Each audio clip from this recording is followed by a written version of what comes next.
왜 40대부터 잇몸이 많이 망가지냐? 일단 치아라는 거는요, 재생이 안 돼요. 12살 때 치열이 완성된 걸 평생 써요. 틈들이 넓어지게 되고 치아가 흔들리는 게 생기고 그게 심해지면 뽑게 되는 거죠. 잇몸이 많이 빨리 망가지는데 염증이 많으면 암이 잘 생길 수밖에 없어요. 보통 약국에 처방전 없이도 살 수 있고 작은 용량 한 3,000원, 30초 정도 오물오물 있다가 뱉고 물로 가글 하고 그러시면 워낙 세균을 죽이는 능력이 탁월하기 때문에 잇몸병은 100% 회복할 수 있는데 이게 어떤 거냐면 안녕하세요. 건강구조대 구독자 여러분. 저는 구강외과 전문의고 연세구대의 치과에서 일하고 있는 최세경 원장입니다.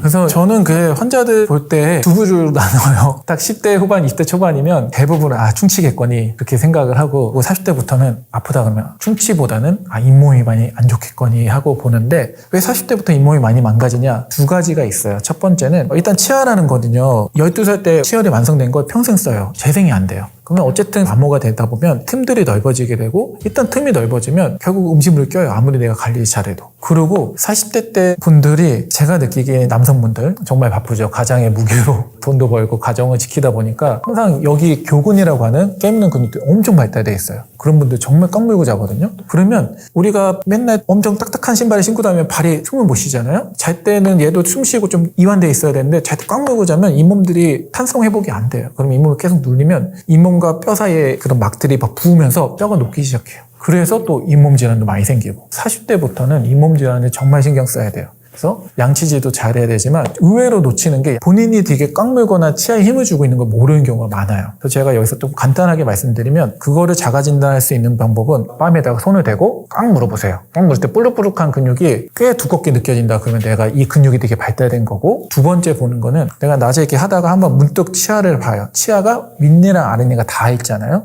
근육이 긴장된 거예요. 원래 우리가 일반적인 자세에서는 왼뒤의 어금니도 0.5mm에서 1mm 떠 있어야 돼요. 그게 이 근육이 이완되어 있고 치아에 힘이 안 들어간 상태인데 안 좋은 자세로 있거나 또 긴장을 했을 땐 치아를 꽉 물어서 치아가 맞닿아 있어요. 그거를 힘을 빼야 되는데 턱만 힘을 빼서 되는 게 아니라 근본적으로는 우리 허리, 척추, 경추 이런 데들을 자꾸 스트레칭해서 이렇게 뭉치지 않게 올바른 자세로 하는 것도 의외로 구강 건강에 정말 큰 영향을 미쳐요. 그래서 그것도 알고 평상시에 내가 일을 바쁘게 하더라도 한 번씩 스트레칭 해주고 치아가 맞닿아 있다 그러면 자꾸 여기 힘을 빼서 치아가 살짝 떠있게 유지해주는 것도 잇몸 건강에 정말 도움이 됩니다. 양치법 중에 횟수는 이런 상으로는 정말 양치질 완벽하게 하면 48시간에 한 번만 닦아도 돼요. 우리가 세균이 번식하는데 48시간 걸리거든요. 그럴 수 없으니까 하루에 2번은 닦는 게 좋겠다. 아침에 일어나서 한 번, 자기 전에. 자는 동안엔 침이 분비가 안 되고 혀에 운동이 없기 때문에 셀프 클렌징이 안 돼요. 세균이 엄청나게 자라나요. 자기 전에 양치질 꼭 하는 게 제일 중요하고 양치질 할 때 우리가 바쁘다고 정말 바쁘면 이렇게 닦을 수도 있지만 치아 틈 사이에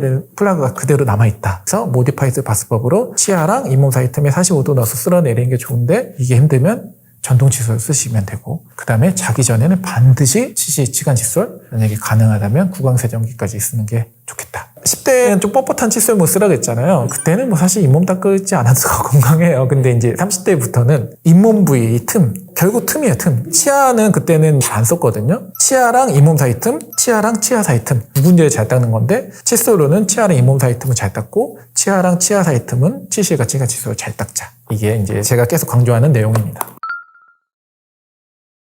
칫솔보다 중요한 거 치실과 치간 칫솔. 치간 관리.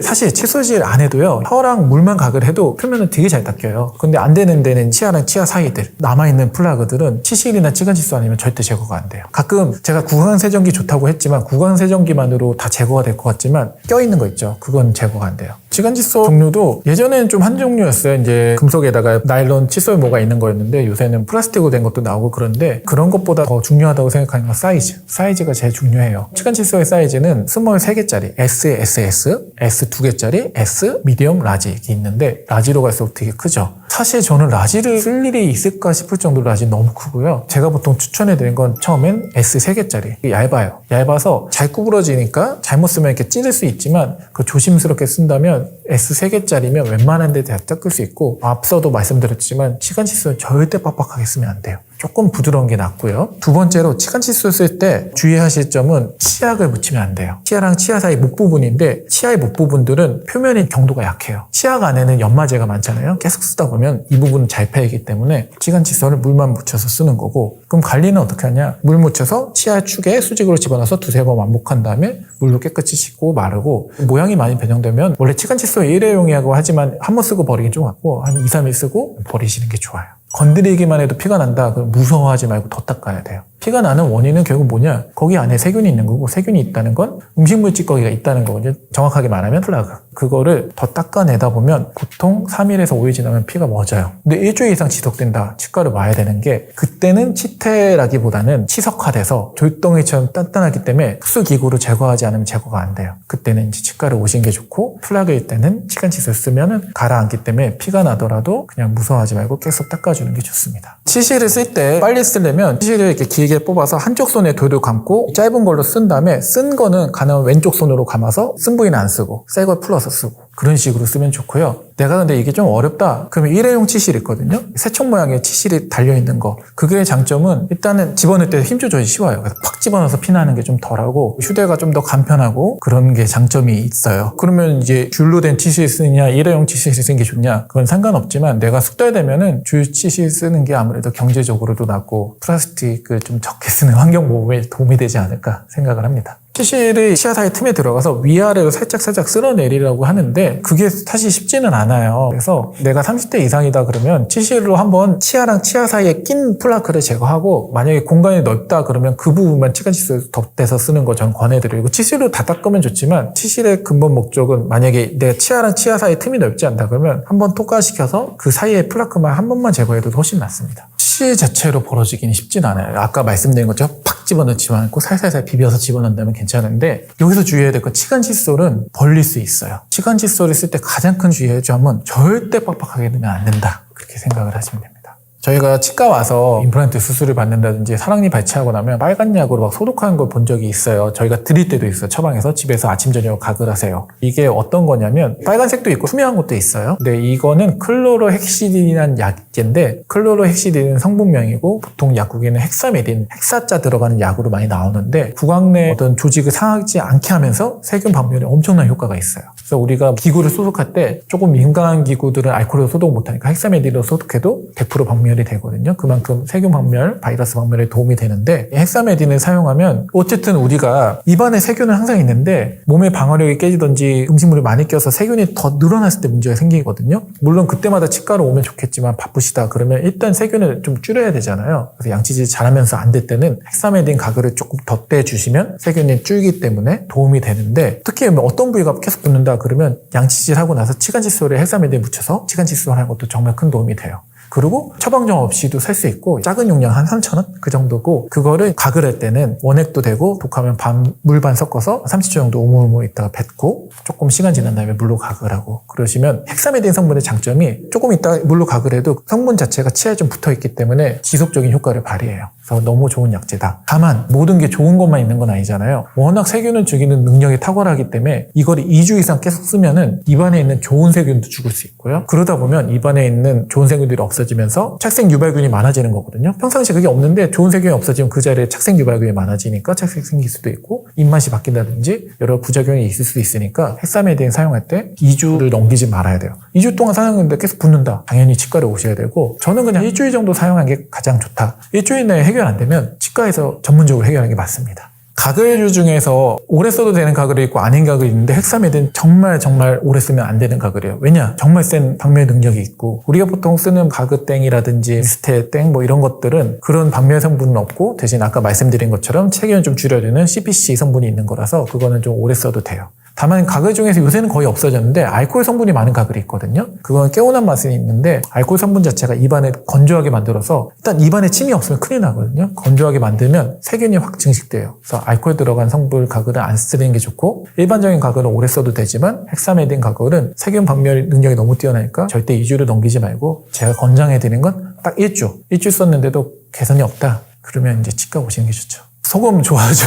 특히 주겸 전통적으로 소금으로 하는 거 좋아하는데 제가 첫 번째 절대 하지 말라는 거 소금으로 문대는 거. 소금 결정이 생각보다 경도가 있어요. 치아에다 문대면 어떻게 치아가 마모되겠죠. 결정을 문대는 건 정말 닦이지도 않고 그냥 개운한 맛만 있지 좋은 거 아니니까 소금 알갱이로 닦는 건 하지 마시라. 소금을 가글은 도움이 돼요. 왜 도움이 되냐면 소금 성분 자체가 소금이 있으면 삼투압이 높아지기 때문에 세균의 세포막을 터뜨려요. 삼투압으로 세균을 줄이는 효과가 있고 또 소금 가글하면 침이 많이 분비되니까 침 분비를 활성화시키고 소금 가글하면 더 이제 혀 놀림도 많아지고 그러니까 침이 잘 전달될 수 있는 여러 가지 이유가 있는데 소금 가글 할 때 주의해야 될 게 우리가 너무 낮은 농도는 의미가 없고요. 너무 높은 농도는 삼투압이 너무 높으면 우리 피부가 쭈글쭈글해지잖아요. 잇몸도 쭈글쭈글해지고 안 좋을 수 있기 때문에 적당한 농도를 써야 되는데 보통 3% 정도를 쓰면 좋다고 해요. 그럼 어떻게 되냐? 우리가 물컵이 120ml인데 물컵을 꽉 안 채우잖아요. 100ml 채운다고 생각하고 한 3g 정도. 3g은 티스푼 반 정도거든요. 한 꼬집 넣어서 잘 저은 다음에 30초 정도 우물우물 있다가 뱉고 그런 정도의 소금 가글은 건강에 위해가 오지도 않고 어느 정도 효과가 있기 때문에 권장해 드리는데 너무 과하게 한 컵에다 소금을 뭐 2스푼 넣는다든지 소금 알갱이로 이빨 닦는다든지 그런 것들은 자제해 주시는 게 좋을 것 같습니다. 가글로 사라지는 입냄새도 있고 아닌 경우도 있는데 입냄새의 원인은 꽤 두 가지로 나올 수 있죠. 입안에서 나는 냄새가 있고 위장계통에서 올라오는 냄새가 있어요. 속이 많이 안 좋다든지 그런 위산역류랑 같이 위에서 올라오는 냄새는 당연히 내과에서 치료를 해야 될 거고요. 입안에서 나는 냄새는 두 가지가 있는데 입안에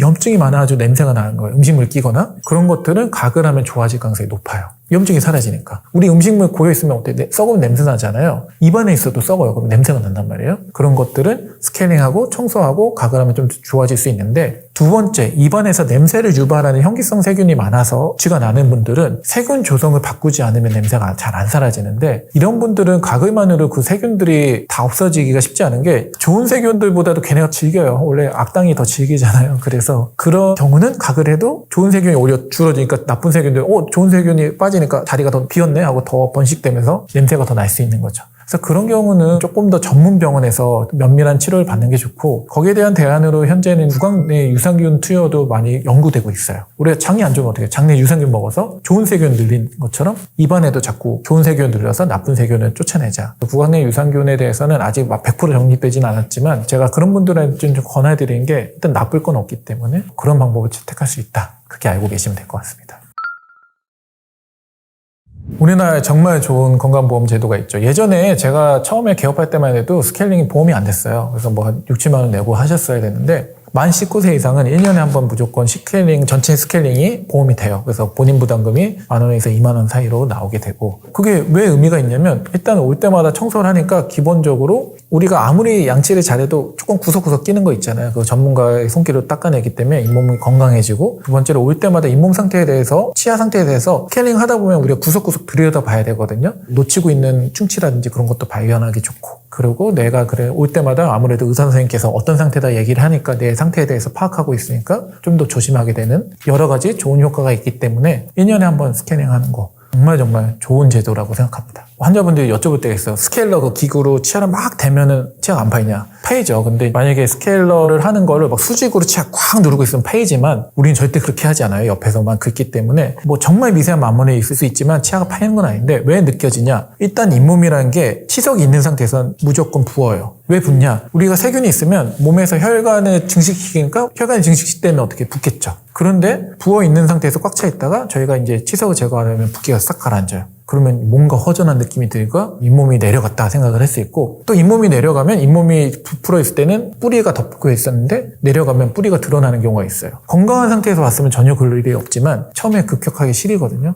근데 스캐닝하고 내가 망가졌어 그렇게 생각할 수 있지만 절대 그렇지 않고 그런 것들 무서워서 스캐닝 안 하잖아요. 그거는 정말 큰 병을 키우는 거기 때문에 스캐닝하고 내려가는 거는 부어있는 잇몸이 내려가는 거지 치아가 마모되는 건 아니니까 걱정하지 마시고 스캐닝 하시고 가끔 스캐닝 하다가 보철물 떨어지거나 그런 경우도 정말 있어요. 근데 스케일링에 약한 힘으로 떨어진 보철물이라면 결국 빠른 시일 안에 망가졌을 보철물이기 때문에 내가 미리 망가질 걸 발견했다고 생각하시면 되고 스케일링은 오랜 시간 동안 입증된 아주 좋은 치료이기 때문에 걱정 말고 받으셨으면 좋겠습니다.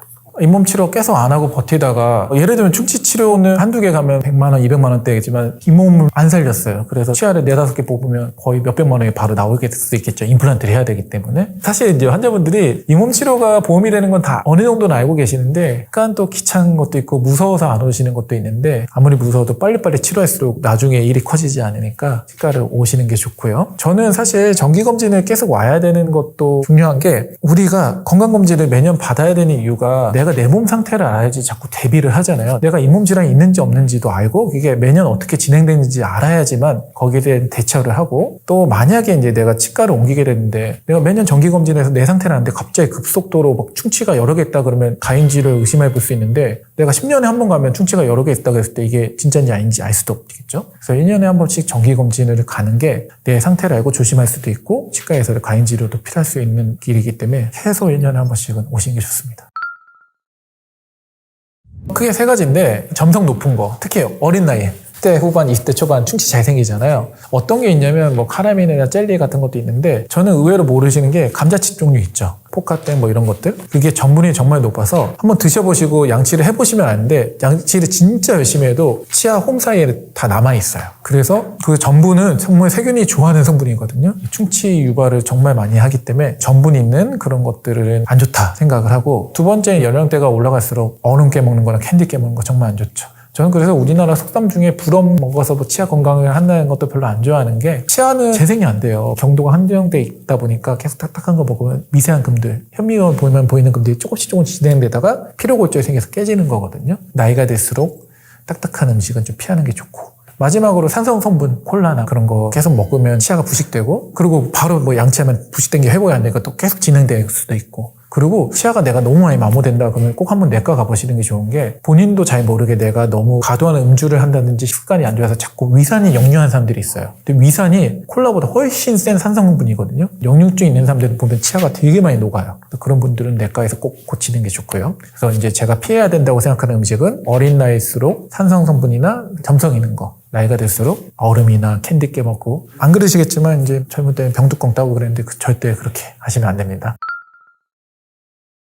일단 제가 생각하는 건 일단 한 자리에 오래 한 분들은 믿을 수 있어요. 뭐 한 자리에서 10년 넘었다. 왜냐하면 계속 치과는 한 치아만 있는 게 아니라 치아가 28개가 되고 뭐 여러 가지 질환이 생기기 때문에 계속 올 수밖에 없는데 그거를 계속 책임지고 진료한다는 거는 기본적으로 환자에 대한 책임감이 있다는 거기 때문에 한 자리에서 오래된 치과. 두 번째로 치료 계획을 전문적으로 세우면서 특히 의사가 치료 계획을 세우고 설명해 주는 치과. 저는 치과 치료를 할 때 치료 계획 잘 세우는 게 치료 성공의 반이라고 생각하거든요. 계획이 잘못되면 아무리 치료를 손기술이 좋아도 잘못된 방향으로 갈 수밖에 없어요. 그래서 치료 계획을 반드시 의사가 세우고 되게 구체적이고 명확하게 치료 계획이 너무 이해가 안 된다 그런 것도 문제가 있어요. 우리가 올바른 치료 계획은 누가 들어도 좀 명확해요. 아 이렇구나. 그리고 이제 내가 오늘 갔는데 오늘 싹 다 합시다 막 이런 것보다는 환자분이 뭐 힘들 수 있을까? 만약에 적응이 안 돼서 단계별로 스케줄을 맞춰서 차분히 하는 데가 조금 더 믿을 수 있죠. 왜냐면 한꺼번에 여러 개 치료를 하는 게 외국 가야 된다. 그러면 저도 뭐 한꺼번에 여러 개 치료하지만 아무래도 환자 한 분한테 너무 여러 개를 하다 보면 환자도 지치고 저희도 지치니까 치료 퀄리티가 떨어질 수 있거든요. 적절하게 나눠서 단계별로 치료하는 데가 조금 더 믿을 수 있는 치과지 않을까 생각을 합니다. 그리고 치과도 대부분 아시지만 전문 진료 과목이 있어요. 사랑니 발치는 수술을 전문하는 구강외과도 있고 턱관절을 많이 보는 구강내과, 잇몸을 다루는 치주과, 신경치료를 잘하는 보존과 뭐 여러 가지 과가 있는데 기본적으로 어떤 과에서 수련을 하신 분들은 그 과에 대한 아무래도 자부심도 있고 거기에 대한 지식이 많기 때문에 만약에 치과를 갔는데 분야별로 전문의들이 있다 그러면 저는 조금 더 믿을 수 있다고 생각을 합니다. 사실 한 치과를 오래 다니면 제일 좋죠. 그러면 오래 다녔으니까 당연히 믿고 조금 맡길 수 있고 그럴 수 있는데 우리가 뭐 이사 갈 수도 있고 그래요. 이사를 가더라도 내가 만약에 1년에 한 번 스캐닝 받으러 다니면 내 치아 상태를 웬만큼 알잖아요. 근데 내가 갑자기 6개월 만에 타는데 갔는데 충치가 없던 게 5-6개 생겼다. 그러면 우리가 과잉치료 같은 걸 좀 의심해 볼 수 있는데 내가 뭐 10년에 한 번 간다고 뭐 알 수가 없잖아요. 10년에 가면 내가 정말 건강해도 만약에 정말 나쁜 맘 먹고 충치가 많아요. 그러면 수긍해요. 10년 만에 왔으니까 많겠지. 그래서 과잉치료를 피하려면 자기가 잘 알아야 되는데 잘 알려면 1년에 한 번씩 스캐닝 받을 게 오면 돼요. 그리고 엑스레이도 1년에 한 번씩 우리 파노라마 사진이라고 하죠. 이제 카메라 파노라마 찍듯이 돌아가면서 찍는 사진인데 그게 가장 기본 엑스레이고 방사선 양이 많지 않아요. 흉부 엑스레이보다 훨씬 적어요. 그래서 그거 1년에 한 번 찍는 거 전혀 인체 위해가 되지 않으니까 1년에 한 번씩 기본 엑스레이 찍으면 환자분들도요. 계속 정기검진 오신 분들 보면 알아요. 왜냐면 맨날 보니까 대충 이게 이렇군요. 이게 아니까 자기 그것도 확인할 수 있고 1년 힘들면 2년에 한 번이라도 그런 엑스레이도 보는 게 그렇게 되는 분들은 대부분 가행치료를 예방할 수 있겠죠. 매일 식사를 하니까 아무래도 치아나 잇몸에 무리가 될 수밖에 없지만 가장 큰 이유는 초기 증상이 잘 없어요. 잇몸병이라는 건요. 잇몸에 피가 난다고 다 잇몸병은 아니에요. 우리가 뭐 피곤하면 허리 아플 때도 있는데 그렇다고 우리가 허리 디스크다 막 큰일이다 생각하진 않잖아요. 조금 피가 났는데 잘 관리하면 금방 해결되는데 그게 이렇게 심하지 않으니까 피 나도 크게 안 아프다 그러면 방치하면 그 세균이 퍼져서 잇몸 밑에 있는 뼈까지 가면 이제 잇몸병이 되는 거고요. 두 번째는 우리가 밥 먹다가 시리면 와요. 충치 방치하면 고생도 고생하고 경제적으로 너무 큰 돈이 들어간다고 많이 알고 있으니까. 근데 잇몸 조금 아픈 거는 인식이 많이 발달해서 치아는 재생이 안 된다는 거 아니까 급하게 오는데 잇몸은 살이니까 재생되겠거니 하고 좀 늦게 오니까 잇몸병이 더 커지는 게 있고 세 번째로 잇몸은 전신 건강의 척도라고 해요. 전신 건강이 안 좋고 당뇨, 고혈압 이런 것들이 있을 때는 잇몸이 많이 빨리 망가지는데 아무래도 현대사회 바쁘게 살고 정말 열심히 살아야 되니까 그래서 잇몸병이 전체 질환 중에 1위가 되지 않았을까 생각을 합니다. 이게 크게 두 가지 단계라고 생각을 하면 돼요. 잇몸염, 잇몸뼈염. 그러니까 우리는 치은염, 치주염이라고 하는데 치은은 잇몸, 그냥 보이는 빨간 거. 치주는 치아가 있으면 치아를 감싸는 잇몸부터 그 밑에 뿌리를 잡아준 뼈랑 뿌리 사이에 있는 막 이런 것들을 다 치주라고 하는데 치은염 단계는 잇몸에 그냥 살짝 피나는 거예요. 이건 언제든지 회복할 수 있어요. 음식물이 껴서 그런데 음식물을 뺀다. 너무 과도한 힘이 들어간다고 하면 힘을 줄이면 잇몸병은 100% 회복할 수 있는데 치주염이라고 뼈라든지 그 치주인대까지 녹기 시작하면 그걸 100% 회복되지가 않아요. 그래서 치주염으로 갔을 때는 제일 특징적인 건 뼈가 녹아요. 뼈가 녹으면 치아를 못 잡아주니까 치아가 흔들리는 게 생기고 그게 심해지면 뽑게 되는 거죠. 그래서 치은염 단계에서 잘 막으면 치주염이 안 가니까 우리의 항상 목표는 치은염은 언제든지 생길 수 있지만 거기서 잘 막자. 잇몸병을 예방하는 중요한 요소입니다. 어느 정도 연관성이 입증된 논문들이 많아요. 첫 번째는 심혈관계 질환인데 잇몸 안에 세균이 심근경색이라는 뇌졸중처럼 이제 세균들이 타고 들어가서 심혈관에 피가 도는 걸 조금 안 좋게 만들 수 있는 게 첫 번째가 있고요. 당뇨나 잇몸병과의 상관관계는 정말 많이 밝혀져 있는데 당뇨가 심하면 잇몸이 안 좋고요. 왜냐하면 피가 끈적해지잖아요. 그럼 말초혈관이 다 막혀요. 근데 잇몸은 빨갛잖아요. 말초혈관 정말 많거든요. 말초혈관이 많은 이유가 입안에 세균이 얼마나 많겠어요. 맨날 음식을 먹으니까. 그거를 방어하는 최전방의 조직이기 때문에 항상 피가 잘 돌아야 되는데 혈관이 막히니까 피가 안 도니까 빨리 망가지고 잇몸 질환이 있으면 당뇨를 또 악화시킨다는 연구 결과가 많아요. 그러니까 서로 악화시키는 거죠. 그 다음에 치매, 알츠하이머 이런 거 있을 때 뇌 속에서 잇몸 세균들이 발견되는 경우들도 종종 있어요. 그러니까 이것도 뇌로 혈관을 타고 가면서 뇌에 안 좋은 영향을 미친다. 그런 보고들도 있고요. 마지막으로 이 구강암, 구강에도 암이 생기는데 암이라는 거는 결국 세포가 분열하다가 잘못 분열되는 건데 염증이 많으면 계속 그 염증을 치료하기 위해서 세포들이 많이 분열해야 되거든요. 그러니까 염증이 많은 부위가 어쨌든 암이 잘 생길 수밖에 없어요. 염증이 많으면 구강암이랑도 연관이 있죠. 그래서 잇몸병이 건강하지 않으면 심혈관 쪽, 그 다음에 당뇨, 그런 뇌 쪽, 암 쪽에서도 어느 정도 영향을 미칠 수 있다. 그렇게 연구가 되어 있습니다. 양치질만 잘하면 치과 안 간다. 하지만 실제로 그 말은 틀려요. 양치질을 아무리 잘해도 빨리 망가질 수 있어요. 40대 이후부터는 충치보다는 잇몸 파괴가 잘 일어나는데 그때는 치아랑 잇몸 사이에 있는 세균을 빼내는 게 좋은데 이거는 양치질 아무리 잘해도 100% 안 빠져요. 그럼 그때부터는 어떻게 해야 되냐? 일단 칫솔모를 여기다 닦는 것보다도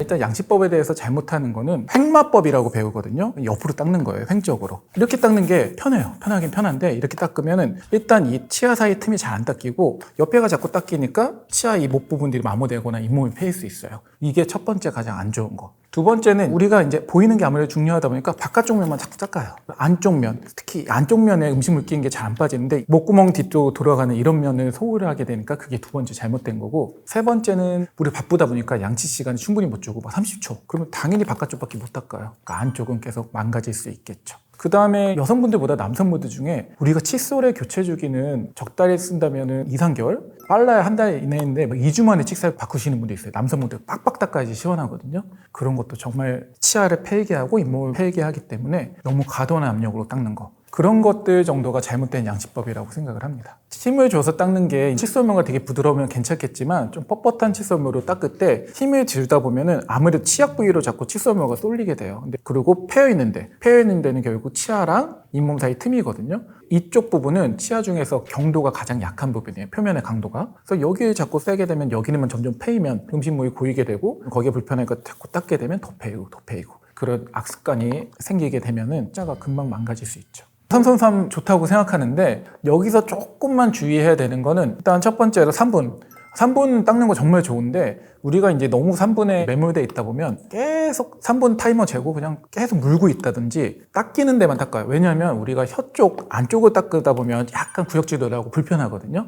그럼 일단 3분 타이머를 채워야 되니까 자꾸 같은 데만 닦으면 여기만 너무 마모되고 그럴 수 있기 때문에 3분이라는 시간이 너무 구애되지 말고 시간을 일정하게 배분해 주는 게 좋아요. 여기 바깥쪽을 세 단위로 하나, 둘, 셋, 넷, 다섯, 여섯 군데 닦고 위에도 하나, 둘, 셋, 넷, 다섯, 여섯 군데를 3분을 안 채워도 되니까 10초씩이라도 꼬박꼬박 균등하게 닦는 게 중요하고 두 번째로 하루에 3번 닦는 건 되게 좋은데 식후 3분 이내는 좋을 때도 있고 안 좋을 때도 있어요. 우리가 일반적인 음식은 빨리 닦아주는 게 좋은데 탄산같이 산성 성분이 있는 음식을 먹으면 치아가 살짝 부식되거든요. 근데 치아가 부식됐을 때 그걸 물로 헹구고 침 성분이 계속 스며들면 부식된 거를 다시 복구해줘요. 근데 먹자마자 닦아버리면 복구되는 시간이 없기 때문에 탄산음료나 식초같이 조금 산성 성분이 강한 걸 먹었을 때는 3분보다는 물로 헹군 다음에 30분 정도 있다가 양치하는 게 좋습니다.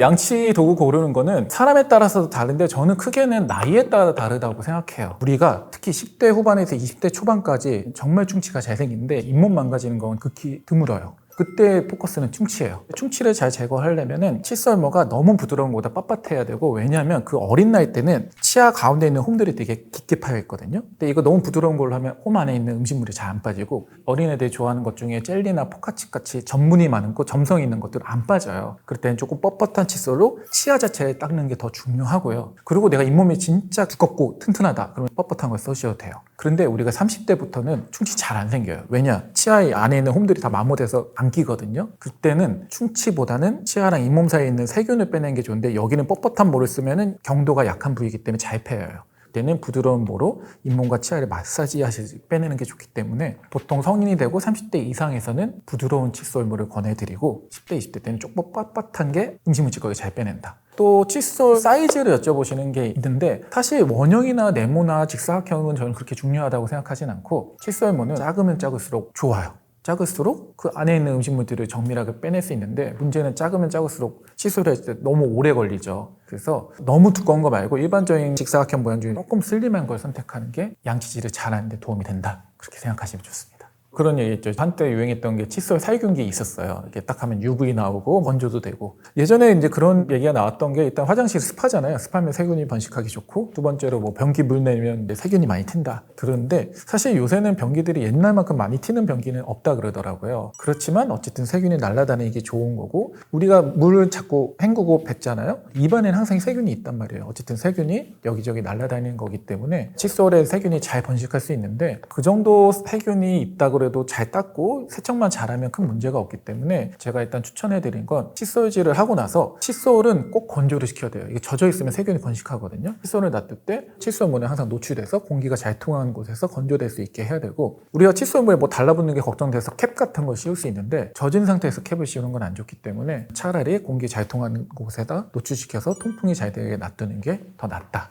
그렇게 생각을 합니다. 특히 이제 칫솔의 세균 자체가 우리가 입안이 건강하면 세균이 있어도 자꾸 헹궈내기 때문에 그게 급격하게 퍼지진 않아요. 다만 칫솔을 빨리 교체해야 되는 경우가 있는데 내가 잇몸 질환이 있어서 자꾸 고름이 나오고 그랬던 사람들이 칫솔질을 했었고 잇몸 질환이 다 낫다. 그러면 잇몸 질환이 현재 진행형일 때는 특정 세균이 되게 번식하거든요. 그때 사용한 칫솔은 잇몸 질환이 다 나면 버리는 게 좋아요. 그런 거 아니고서는 칫솔에 있는 세균 자체가 우리가 다 헹구고 정확한 과정으로 말린다면은 크게 위해를 가하진 않습니다. 기능성 치약이라고 하는 게 있는데 치약의 성분 중에 이제 주된 게 사실 계면활성제랑 연마제예요. 계면활성제 왜 있냐? 비누처럼 때를 닦아내려고 계면활성제가 있고 연마제는 왜 있냐면 연마제 없으면 양치질하고 뽀득뽀득한 맛이 없어요. 우리가 또 양치질은 약간 뽀득뽀득하고 하얘져야 되잖아요. 그래서 이제 두 가지가 있는데 거기서 뭔가 기능적인 거 따진다면 세 가지를 말씀드릴 수 있어요. 첫 번째 불소, 두 번째는 질산칼륨, 세 번째는 CPC라고 하는데 염화세틸 피리디듐 세 가지 성분이 좀 유효 성분이 있는데, 첫 번째 불소. 불소는 뭐 다 아시겠지만 충치 예방에 탁월한 효과가 있어요. 그래서 내가 충치가 좀 잘 생긴다 그러면 적어도 1000ppm, 치약의 뒷면을 보면 다 ppm이라고 적혀 있거든요.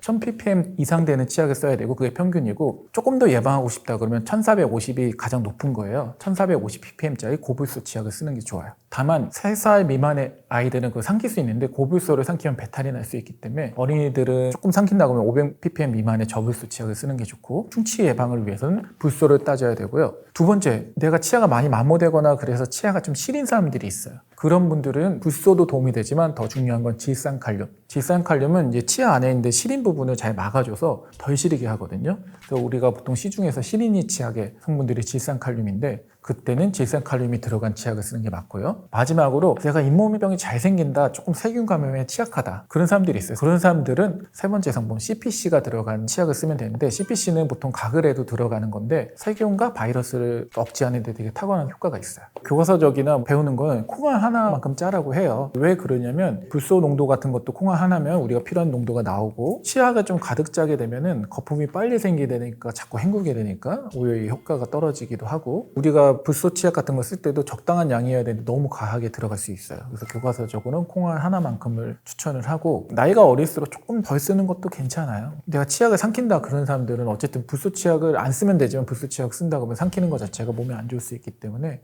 그럴 때는 콩알 반쪽 정도 쓰시면 되고, 그 양에서 충분히 거품을 내는 걸로 그렇게 하는 게 더 좋다고 생각을 합니다.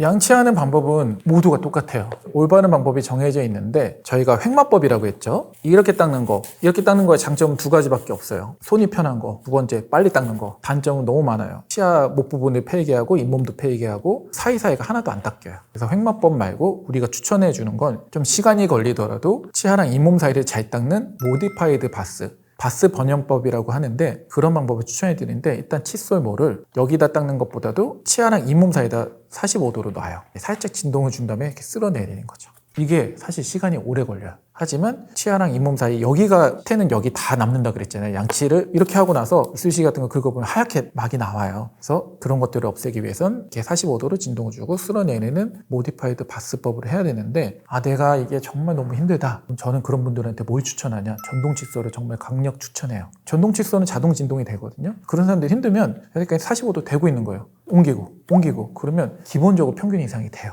전동 칫솔이 너무 강한 강도로 쓰면 안 좋지만 적당한 강도로 쓰면 좋기 때문에, 내가 모디파이드 바스법을 하는 건 알겠지만 너무 손에 안 익는다. 그리고 사실 이게 이렇게 가는 게, 저도 해보지만 이런데 안쪽으로 이렇게 세워서 올리는 게 정말 힘들거든요. 저도 그냥 전동 칫솔 쓰는데 그럼 이렇게 대고 있으면 돼요. 그래서 전동 칫솔 쓰는 걸 권해드리고, 사람마다 조금 차이가 날 수 있는 건, 내가 부정교합이라고 해서 치아가 되게 삐뚤빼뚤하다, 그런 분들은 이런 넓은 칫솔 말고 뾰족한 엔드터프트 브러쉬 같은 걸로 정말 안 들어간 데를 살짝 긁어내주는 게 필요한데 어려워요. 근데 내가 그런 거 좀 어렵다, 마지막에 시실치간 칫솔 쓰고 구강세정기 같이 물 나오는 걸로 닦아내는 것도 좀 도움이 될 수 있습니다. 엔드터프트라고 제가 작은 칫솔 있죠. 그거는 이제 펜처럼 잡아서 싹싹싹 하는 게 맞아요. 근데 일반 칫솔은 이렇게 잡나 큰 상관은 없다고 생각을 해요. 근데 작은 칫솔로 갈수록 정밀하게 잡고 세야 되기 때문에, 그때는 펜 잡듯이 엔드터프트 브러쉬는 되게 뾰족한 쬐그만 칫솔이거든요.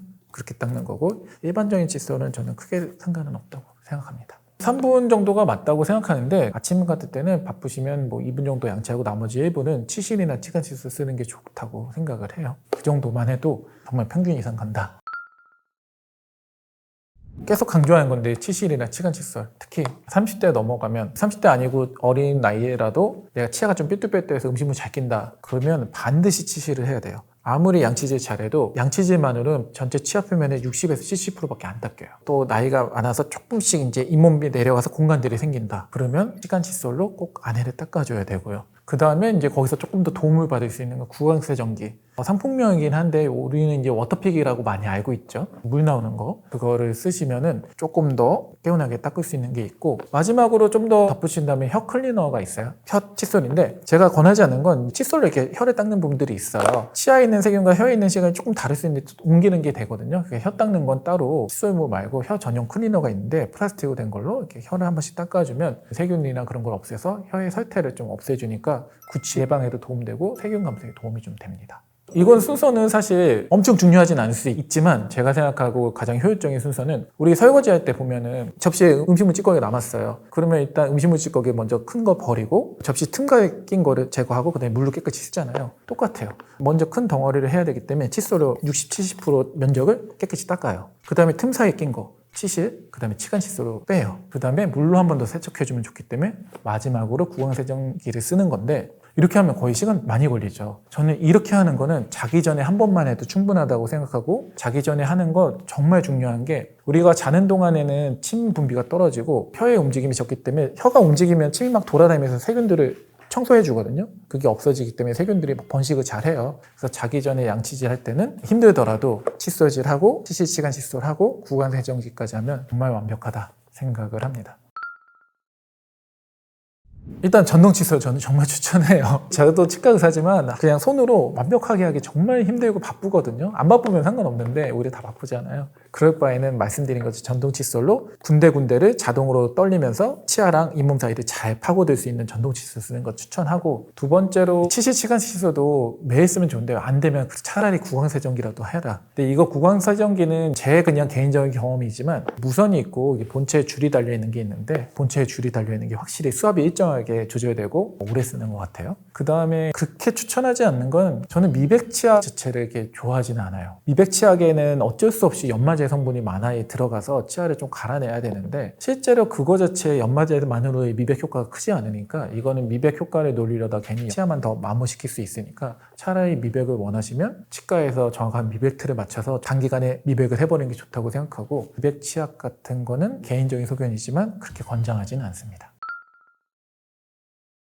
어릴 때 부모님들이 우리 양치질 잘 시키려고 항상 그런 말씀 하시죠. 양치질만 잘하면 치과 안 간다. 하지만 실제로 그 말은 반은 맞고 반은 틀려요. 양치질 잘 하더라도 치아의 배열, 타고난 침의 성분, 식습관, 전신적인 건강 상태에 따라서 양치질 잘하더라도 치아가 망가지는 경우가 생길 수 있어요. 게다가 또 중요한 게 우리가 치아가 망가지는 원인의 반은 양치질을 잘못하는 거고 반은 과도한 힘 때문에 망가져요. 캔디라든지 얼음, 이렇게 단단한 음식을 많이 먹는다든지 스트레스 많이 받아서 잘 때 이렇게 꽉 문다든지 빡빡 갈면서 자면 치아가 양치질을 아무리 잘해도 빨리 망가질 수 있어요. 그래서 양치질은 치아 건강의 50%를 담당한다. 양치질 아주 중요하긴 합니다.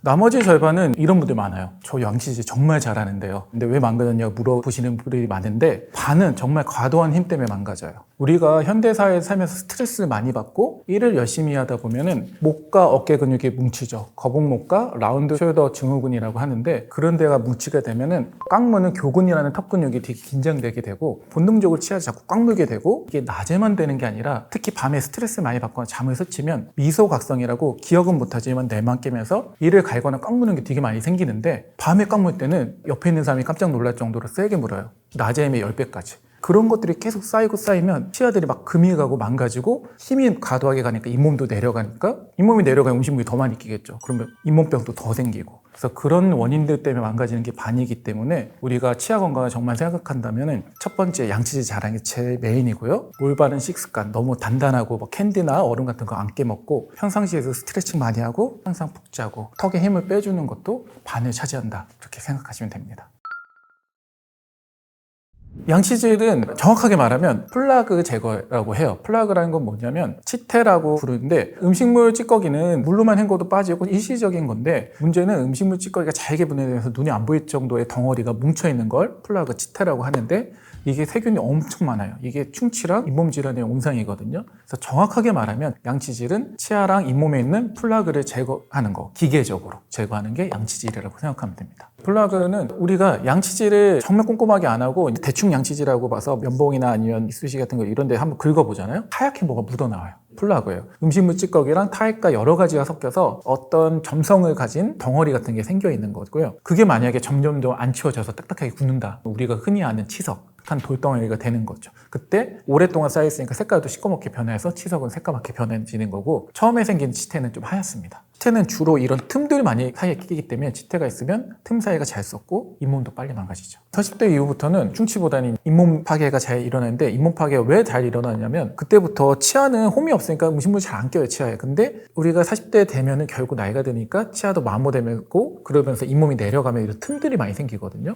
그럼 치아랑 치아 사이, 치간 부위라고 하는 데가 음식물이 정말 잘 끼는데 이거는 양치질 아무리 잘해도 100% 안 빠져요. 그럼 그때부터는 어떻게 해야 되냐? 반드시 치실 혹은 치간 칫솔을 쓰는 거예요. 가장 좋은 건 치실과 치간 칫솔을 다 쓰는 거지만 힘들다 그러면 내가 공간이 좀 넓으면 치간 칫솔을 쓰는 거고 좁으면 치실을 쓰는 거고 그래서 40대 이후부터 잇몸 건강 예방을 위해서는 치실이나 치간 칫솔이 꼭 필요하고 내가 이제 어리다 10대다 하더라도 음식물이 치아 사이에 잘 끼는 사람들은 치실을 꼭 쓰셔야 되고 그 어린 나이 때는 치간 칫솔을 쓰면 안 돼요. 어린 나이 때는 치아랑 치아 사이 가운데에 파필라라고 하는 V자 모양으로 잇몸이 올라와 있는데 그거 치간 칫솔을 억지로 누르면 빨리 내려가거든요. 어릴 때는 치실 써서 그때는 치아랑 치아 사이에 음식물을 빼서 안 썩게 만드는 거고 40대 이후부터는 음식물 찌꺼기 빼서 잇몸이 안 파괴되게 만드는데 치실과 치간 칫솔 정말 중요합니다.